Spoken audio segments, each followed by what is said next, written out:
Hello to those of you already in. I'm going to have you go ahead and go to the bit.ly that is on the screen, bit.ly/breakout samples.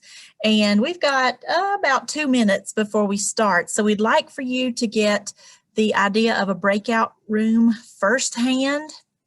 So go ahead and try the one at the top when you get to that link. And then if you have time, you can explore some others. And we'll start in just a couple of minutes.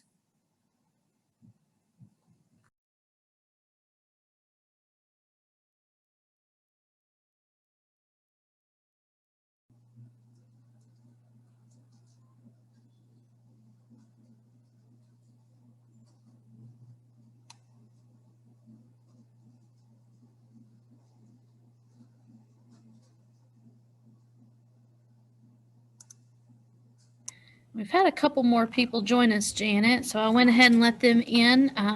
In the chat, there's the bit.ly link if you don't care to explore that while we get started. We are just trying to give everybody a minute or two to explore a breakout room from the student perspective. So if you're just getting here, pop right into that breakout room. Haley did put that link in the chat.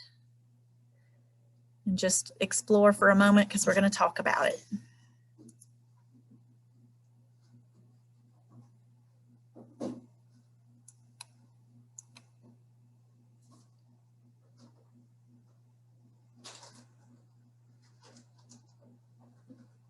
Okay, I know a couple of you have just gotten in, but we do want to go ahead and get started so that we can get all the way through what we have to go over today.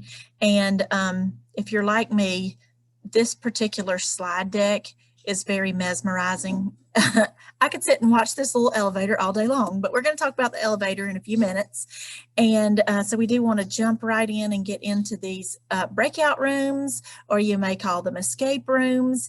Either one, they are kind of, before Zoom, this was another way of using the word breakout. And so now when we say breakout, a lot of times we think about Zoom breakouts or small groups. But this is another way that you may hear that word used, a breakout room or an escape room. And so that's what we're going to be talking about today. And we've skipped one page. Here it is. So this does have the bit.ly for the presentation on it. And Haley is also going to put this into the chat for you so that you'll have that. And you can use this to come back later and access all of the links that we're going to be working with in this session. We do have only 30 minutes, so that's why we're going to just keep hopping along. We are recording, so just make sure if you don't want your face on camera that you turn your camera off. But we do like to record these so that you can refer back to it later and other people can refer to it as well. And so in sticking with our theme of an elevator, we now have the elevator buttons and the menu as to where we are going on our elevator trip.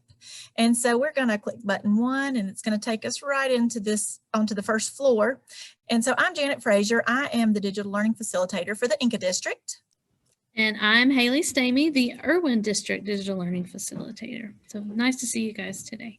Yes, and so I am going to click on the elevator to take us back inside so that we can go to our next floor. But just as we do, quick show of hands. How many of you have done a physical breakout room in your classroom?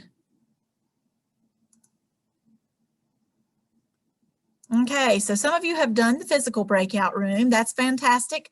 This is just a way that you can take that same idea and gamify or make your classroom very engaging and bring it completely or almost completely online, depending on what your clues are and what you have the students doing. So let's go to the second floor. And just very quickly, either door that I click on is going to take me to the same place. If you will, take just a moment, type in the chat something that you noticed or something that you wonder about the samples that you got to explore a moment ago. And if you didn't get to go in because you didn't have time, that is totally okay. Pop in a question or something that you may already know about breakout rooms, be it digital or physical. And Haley, I'm going to count on you to watch our chat and tell us what we hear.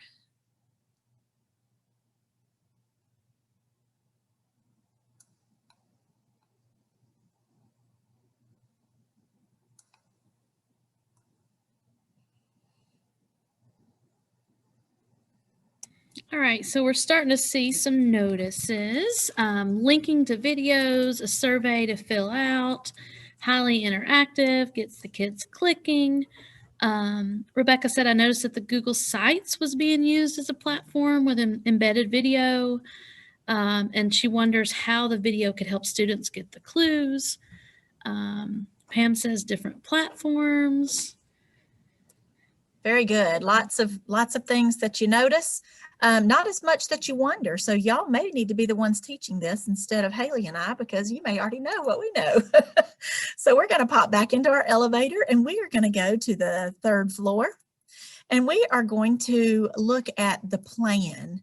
Haley is going to pop a link into the chat for a template that I created when I was creating quite a few breakout rooms or escape rooms. And I just really enjoy these because it kind of piques the curiosity of students and gets them involved in the learning process. And so this template is just a very, very important first step. It helps you to know where it is that you're trying to get to with students and how you're going to get there.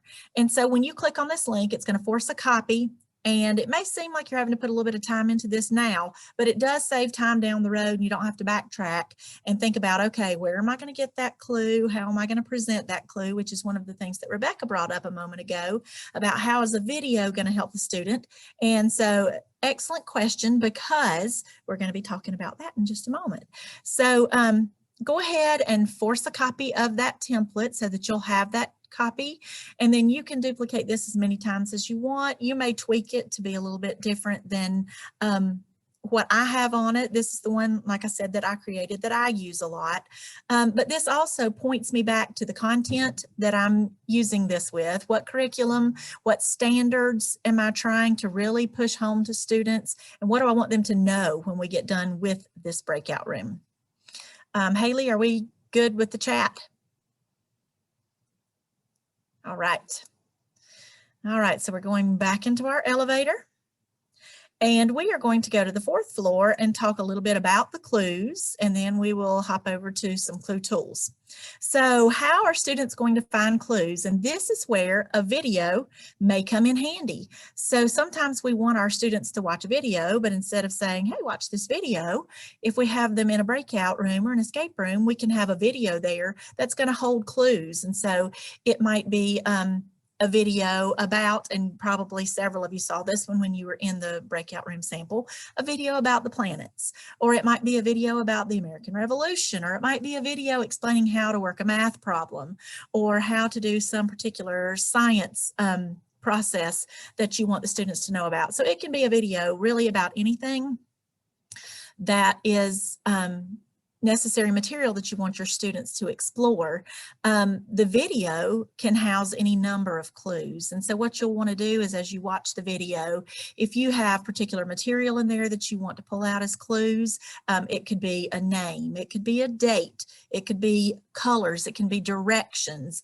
Really, the sky's the limit, because you're able to make whatever information that you want to into a clue. The same goes with not only a video, but also a link. Maybe it's a link to a website.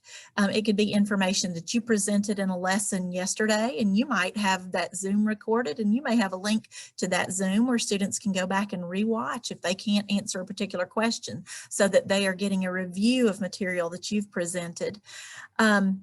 There are puzzles and games and other types of clues that you can include. And so all of this material is going to be collated somewhere. Do you want to pull it together in a Google site? And it can be multiple pages on a Google site. And I know Pam mentioned different tools being used. One of the things that I think would be really interesting, and I typically do use a Google site, but this particular Google slide deck that we're in today is a template, and I'm going to share this template with you. And I think this would make a fantastic way to house clues, because it's almost like students are getting that movement without having to get up and move. But for students who need that learning piece, they're able to go in and out of doors and in and out of the elevator.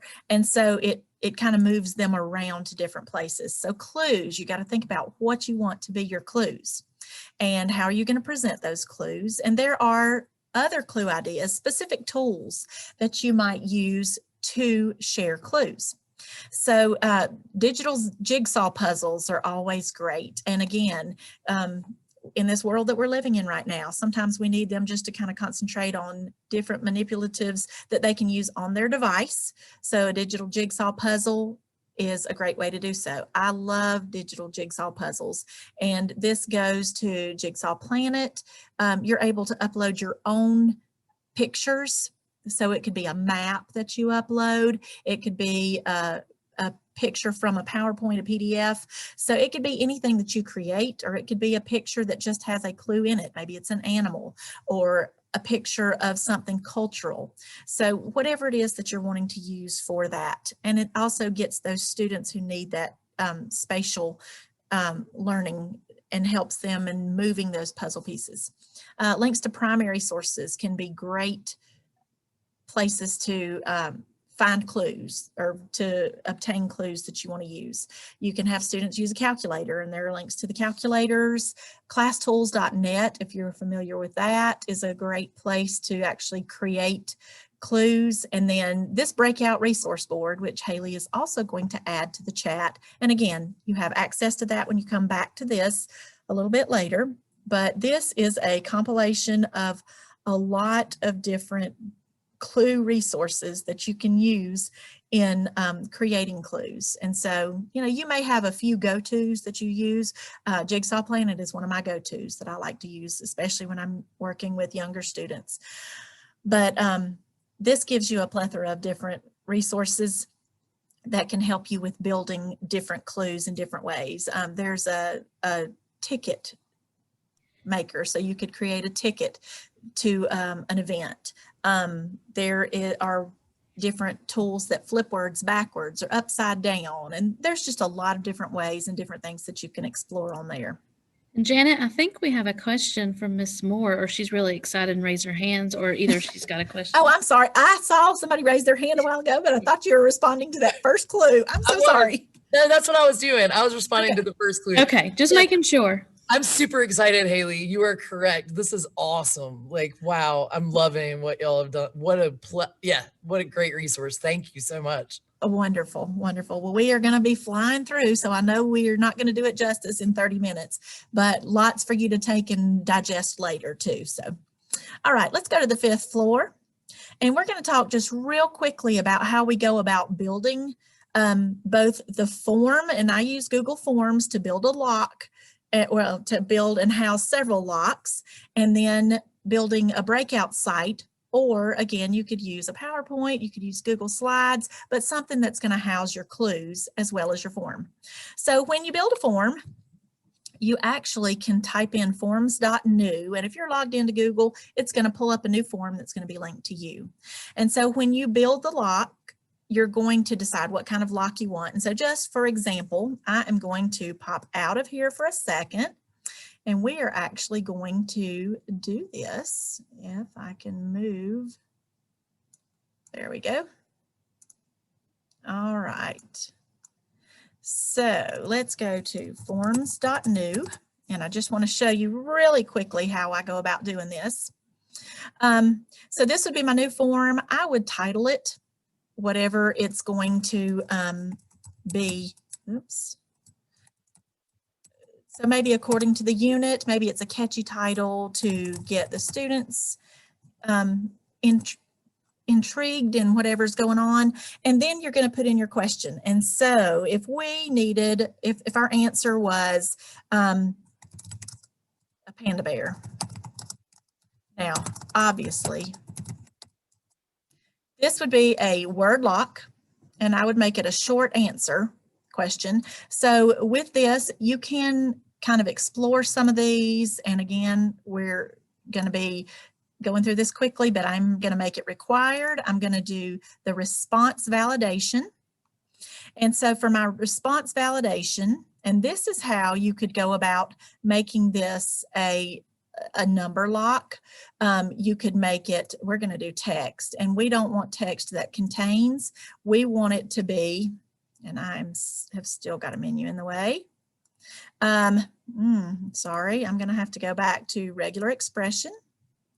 and we want our regular expression to match panda, okay? And so obviously you would have a better question, or you might not have a question at all. You might just put word lock, and maybe your clues point them toward it. So it depends on whether you want to really give them a clue by asking an animal, or do you want to make it a little more vague where they're just having to explore, and maybe the whole unit is about pandas or about whatever this word is. And then for my error text, I might put use all caps. And so that, as they are putting something in, if they put it in a different way, this is going to tell them exactly what they might need to do to fix it.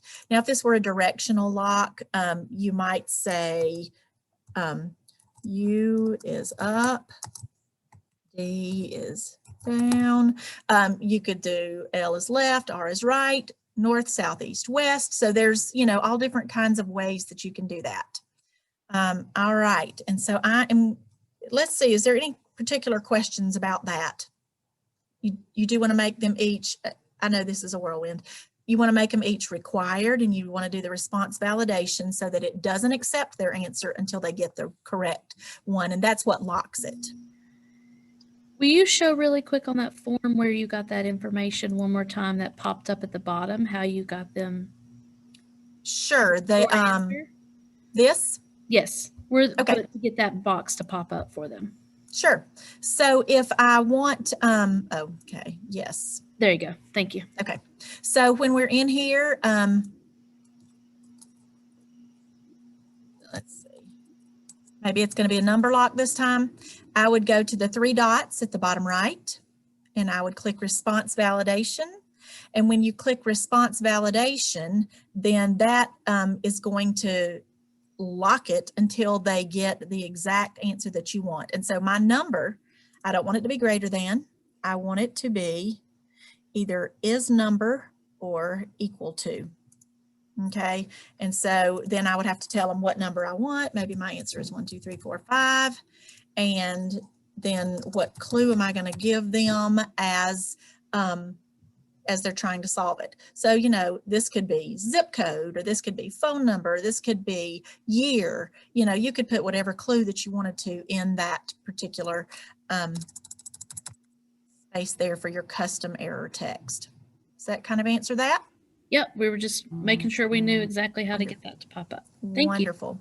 Yes. Okay. So you're going to build your locks in there, and I just continue to go back to it as I come up with another lock or as I develop my next lock.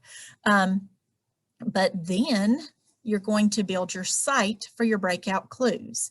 And so if you are familiar with Google Sites, then you can go directly to sites.new, and let's see if it's going to pull it up. Taking a moment, but Google Sites, then within this Google site, you can develop this as elaborately or as simply as you want it to be. And so obviously, whatever my unit were based on, I would have a title with that. I would probably put in an image that goes with it. And then I would begin to put in my information here. So maybe my information is a text box, and it may just be some instructions.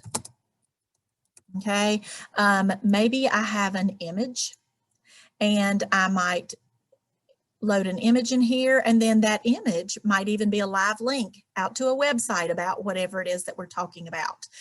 One thing that I have seen that it makes the escape rooms or the breakout rooms successful is to encourage students to click everywhere. You know, if they're clicking on things and they're figuring out, to be curious and to just try to figure out what's in there, then that kind of helps them. And so you can add links into anything you want to. You also could pull a layout over if you wanted to have multiple pictures, multiple texts, and multiple links, and really jazz it up. And so this, again, can be as elaborate or as simple as you want. Now, what I would do then, as I get done with this, is I would come here, and I would either grab my link from here, or let's make this, there we go, now we've got a name to it. I would come right here and I would go to my drive. And let's see if we can just find it real quick. What did we call it? Escape sample.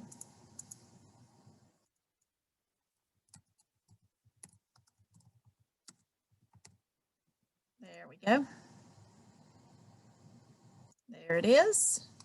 And I would insert that into my Google site, or again, if you're doing a Google slide deck, you could do that. And then I would resize this just to make this right here within my Google site so that they have easy access to this. So as they find a clue, they can come down, they can put in their answer for this and just continue on with their escape. So any particular thing, any particular questions right now? There was one question in the chat about when you're choosing that in the Google form, the difference between text and regular expression. And I was trying to find that. Yeah. So what I have found with the text is that it doesn't allow you to limit the text to a single word. But when I put in regular expression, I can put matches, and then it will have to be exactly that word, exactly that capitalization, or if it's all lowercase, it would have to be all lowercase. So it will make it match it exactly. And so that's why I typically will use that. A different use for Google Forms, I think I shared last week with my teachers, was you can choose text and put in a number. So it requires so many characters, but it wouldn't pick out what characters it would need for that as well. Mm-hmm. I see. Okay, thank you. Yes. Anything else? All right. So I do like to embed as much as I can into that, into the actual escape room or breakout room, if it's a site or if it's something like this slide deck. And so I embed as much as I can. You can embed audio.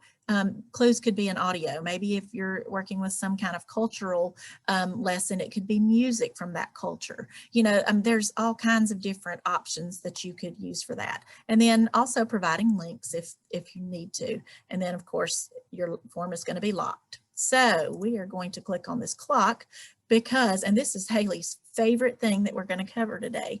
I want you to see this one clue. And this is it up here. This sign scroll, if you have not used the sign scroll is a fantastic place to put a clue.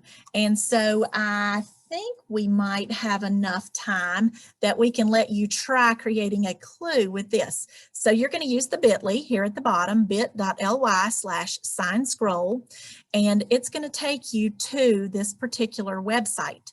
And what you'll do is you're just going to type in your clue, or you can just type in a question or an idea, a fact, whatever it is.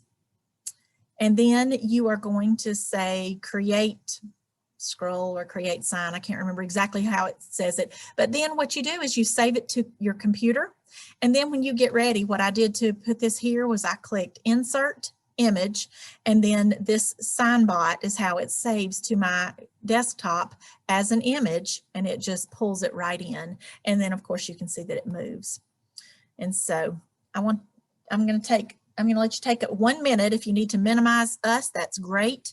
And go ahead and go to bit.ly/sign scroll and try that real quick. And I believe Haley put that in the chat for us.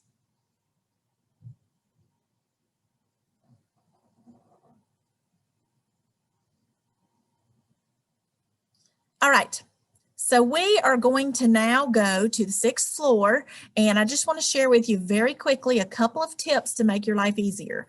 Be sure that clue permissions are set that anyone can view, and then be sure that your form collects email addresses if you want to know who's responding. Now, if this is just an interactive lesson and you're just really wanting students to get the practice, you might not worry about that. But if you don't collect email addresses, you may be emailing Haley or I saying, I don't know who filled this out, so I don't know who's done it. So there is your warning. Be sure that your form is collecting email addresses, and you actually will have to put in for students to input their email addresses, because with the BCS email and students having a different domain, it will not automatically collect theirs. So you'll need to ask them to put in their email address. You do want to double check clues and settings, as in our scrolling screen on a different device. And so, you know, just double checking those to make sure that they're working. Always good to have a student check things for you too. So I did put a trapdoor in here that takes us over to the resources. And so the resources, these are all links that are just great links that I wanted you to have. You don't have to start from scratch, although I like starting from scratch, but there's the planning template copy again, the clue creation tools, a couple of sites. Ditch That Textbook has got tips and templates, some ready-made games that are really great to use as well. Although they're not yours, they still may be some that you'd like your students to interact with. And then this is a link directly to the Slides Mania template that this particular slide deck is created from. So I wanted you to have that because I think it's so much fun. So that has the elevator, that last one has the elevator? Goes directly to the elevator. Yes, ma'am. Yay. Yeah. Okay. And so some examples, we do have some examples here. This one is a really great example that just shows some good techniques that are in it. This is a sandbox that's on the Breakout EDU website, I believe, that's got several that you can make copies of and use yourself. And then this is a Wakelet that has a lot of elementary examples. And then there are some on there that are not elementary examples, but there were just several that were particularly good elementary examples. So again, lots of examples, and again, some that you could just take and use with your kids instead of just starting over and having to reinvent the wheel. All right, so credits. Again, this template was created by Slides Mania, but just a special thank you to these particular resources where I got a lot of the ideas. And we thank you for coming to this speed talking session. Please do contact us if we can help you with this. We do have a My Learning Plan link, and so if you will click on this My Learning Plan link today, you do get a half hour of credit. But if you create one of these and you will send us a link, that is what the second one is for, the bit.ly that's breakout follow-up. If you will send us a link to one that you create, then you can get an additional half hour of credit. And so this would actually equal an hour of credit. And so if this is something you're going to try to take and use anyway, I would suggest sending that in so that you can get that additional half hour credit, because we want you to get as much credit as you need and deserve. All right, any particular questions as we're getting ready to sign out? Can you put that in the chat, the link for the follow-up? Yeah, is that it? Haley's The got a last thumbs link up. yeah, the last link posted was for the Okay. My Learning Plan. Perfect, thank you.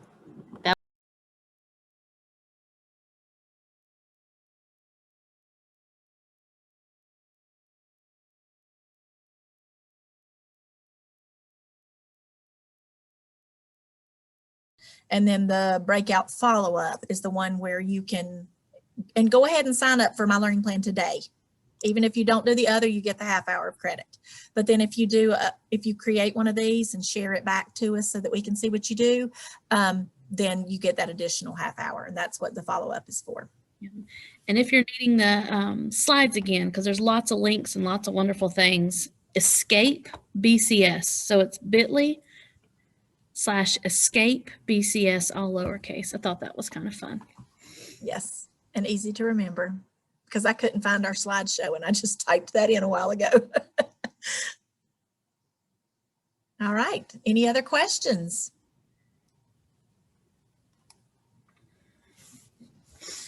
Thank you all so much for coming. We are so glad to be with y'all and appreciate thanks everything that you all do. Janet for pulling all this together. It was definitely the side cart today, so it was a lot. Oh, you're wonderful. Chat has kept me busy, I'll say that. It's because I was talking so fast.